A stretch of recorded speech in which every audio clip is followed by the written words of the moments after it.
शान्ताकारं भुजगशयनं पद्मनाभं सुरेशं विश्वाधारं गगनसदृशं मेघवर्णं शुभांगं लक्ष्मीकान्तं कमलनयनं योगविद्यानगम्यं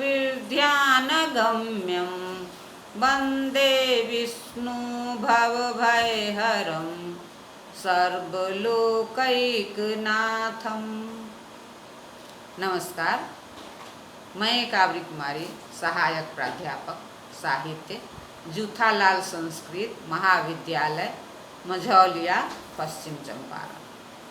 आज उपशास्त्री के छात्रों के लिए काव्य दीपिका से लक्षणों का शेष भाग बताने जा रहे हैं।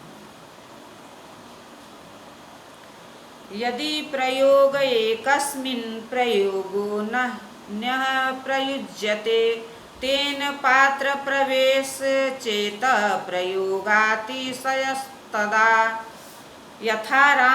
यथा उत्तर राम चरिते। सूत्र तत् किम्नेन ये ही राजद्वारमेव स्वजाति समये नोपतिष्ठावः इति स्तुति प्रयोगो द्यते सूत्रधारे नटेन। स्नेहात् सभाजयेतु मेत्य दिनान्यमुनि नित्योत सवेन जनकोद्य गतो विदेहान। दिव्या अस्ततु विमनसः परिसान्त्वनाय धर्मासना द्विसति वासगृहं नरेन्द्र इति रामस्यान्तः पुरप्रवेश रूपम स्तुति प्रयोग मति शयानम। प्रयोगान्तरं प्रयञ्जानेन सीतारामयोः प्रवेशः प्रयोजितः।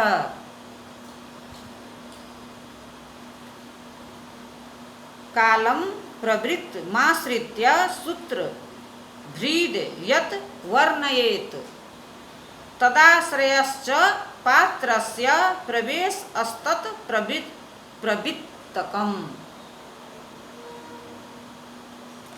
प्रयोगातिशय यदि एक प्रयोग में दूसरे प्रयोग का उपक्रम तथा उसी से पात्र का प्रवेश कराया जाए तो उसे प्रयोगातिशय नामक प्रस्तावना कहते हैं। जैसे उत्तरामचरित नाटक में सूत्रधार के यह कहने पर कि चलो राजद्वार पर ही चले। नट के स्नेहात समाज इतुम इत्यादि पद्य पढ़कर सीताराम का प्रवेश सूचित कर दिया।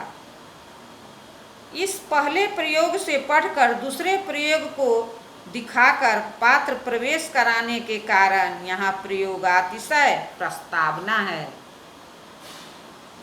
राजा जनक पुत्री एवं दामाद में स्नेह से बधाई देने के लिए यहाँ अयोध्यापुरी में आए हुए थे। वे कुछ दिन प्रसन्नता से बिताकर आज अपने विदेह देश को चले गए। इसलिए अपने पिता के वियोग से दुखित महारानी सीता जी की सांत्वना देने के लिए महाराज रामचंद्र सिंहासन छोड़कर महल में जा रहे। इस प्रकार राम जी का अंतःपुर प्रवेश स्तुति प्रयोग से बढ़कर प्रयोगांतर के प्रयोग द्वारा सीताराम का प्रवेश प्रयुक्त कराया गया है। प्रवर्तक का लक्षण यहाँ सूत्रधार उपस्थित समय का वर्णन करे और उसी के आश्रय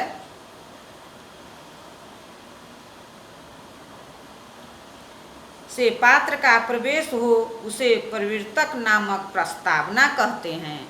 सूत्रभृतः सूत्रधारः यथा आसादित प्रकट निर्मल चंद्रहासः प्राप्तः शरत समय एषः विशुद्ध कांति उत्खात्य गाढ़त्मसं धनकाल मुग्रम रामो दशास्यमीव।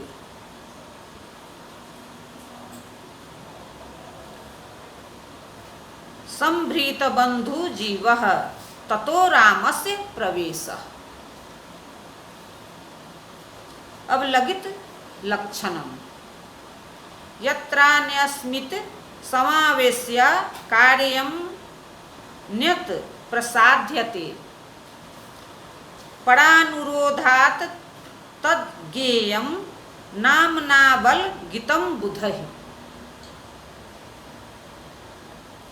समावेश्य साद्रियं दा भाव्य यथा अभिज्ञान शाकुंतले तवा अस्मि गीत रागेन हारिना प्रभवं जिता।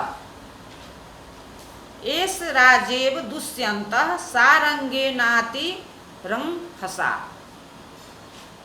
इति पद्ये दुष्यंत रूप पात्र प्रवेशानुरोधेन तस्मिन्नेव सादृश्यं दा भाव्य आत्मनो गीतेन हृत त्वरूपं कार्यं निष्पाद्यते इति। प्रस्तावनान्ते रूपकस्य प्रकृतेति वृत्तमान भेत। जैसे आसादित इति जिसने मेघ से रहित स्वच्छ चंद्रमा का प्रकाश प्राप्त किया है, ऐसी विशुद्ध कांति से युक्त यह शरद ऋतु उपस्थित है। दोपहरिया फूल को विकासित करने वाले इस शरत काल ने घने अंधकार तथा वर्षा काल को उखाड़ फेंका है।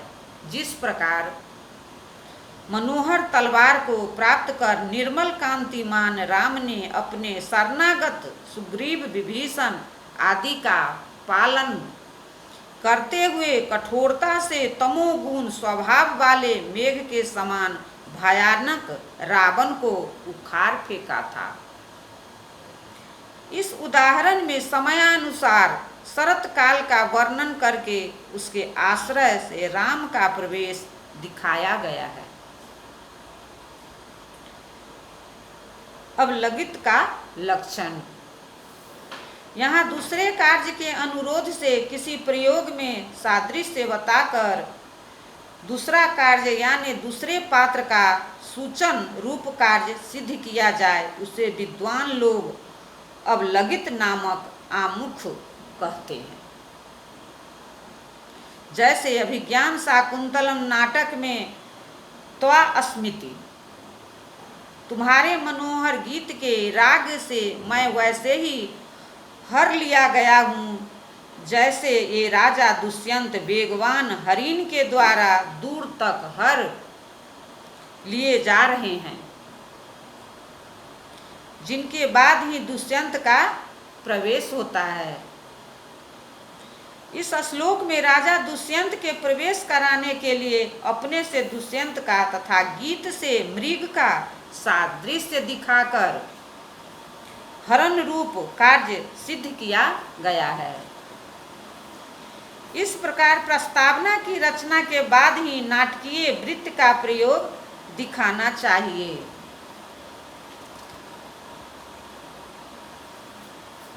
पताका स्थानक प्रयोग स्थलम। पताका स्थानकम योज्यम सुविचारेयः वस्तुनि। इह रूप के वस्तुनि इति वृते तलक्षण मुक्तम भर्तेन। पताका स्थानक लक्षणम यत्रार्थे चिन्तितेऽन्यस्मिन् तल्लीनोऽन्यः प्रयुज्यते। आगन्तुकेन भावेन पताका स्थानकं तु तत्। यत्र एकस्मिन् विषये चिन्तिते तत्संसक्तः अपरो अर्थः अंतर्कितेन भावेन बोध्यते तत् पताका स्थानकम तथा उत्तर रामचरिते। रामः कथं प्रिये वचना वक्षसि प्रसुप्तैव इयं गेहे लक्ष्मी रियं मृत वृत्तिर्नयनयो रसावस्थाः स्पर्शो विपुषी बहुलंदन रसः अयं कंठे बाहु शिशिर म श्रीनो मौक्ति कसरः किमस्या न प्रेयो यदि परम स हयस्तु विरह। रूपक में इतिवृत्त के अनुसार विचार कर पताका स्थानक की योजना करनी चाहिए। पताका स्थानक का लक्षण भरत मुनि ने इस प्रकार किया है। जहाँ पर एक विषय की चिंता करने पर तत्संबंधी दूसरा अर्थ आतंकित भाव से बोधित किया जाए उसे पताका स्थानक कहते हैं। कारिका के समान ही विवरण है। उदाहरण के लिए उत्तर रामचरित नाटक के पंच का अवलोकन करें। यं गेहे लक्ष्मी, इस कथन के पहले राम ने सीता के सो जाने का वर्णन किया है। प्रतिहारी देव उपस्थितौ रामः अयि कः प्रति आसन्न परिचारो देवस्य दुर्मुहो अत्र दुर्मुखोपस्थिति रूपार्थे चिंतिते सीता विरह रूपार्थः सूचितः यथा वा वेन्याम पर्याप्तमेव करभोरु ममोरु युग्मम् इति दुर्योधनेन कथिते। क्या प्रिय भासिनी सीता मेरे वक्ष स्थल पर सो गई है? प्रेम पूर्वक देखकर यह घर की लक्ष्मी है, आंखों में अमृतांजन की बत्ती के समान है। इसका यह स्पर्श शरीर पर अत्यधिक चंदन रस के सदृश है। मेरे कंठ पर पड़ा हुआ इसका बाहु शीतल कोमल मोतियों की माला के समान है। इसकी कौन सी वस्तु प्रिय नहीं है? यदि कोई अप्रिय है तो केवल इसका असह विरह। जब तक प्रतिहारी के दुर्मुख के उपस्थित होने की सूचना दी, इस प्रकार इस स्नेहालाप के मधुर अवसर पर द्वितीय सीता विरह रूपार्थ को आतंकित भाव से दुर्मुख के प्रसंग द्वारा सूचित किया गया है।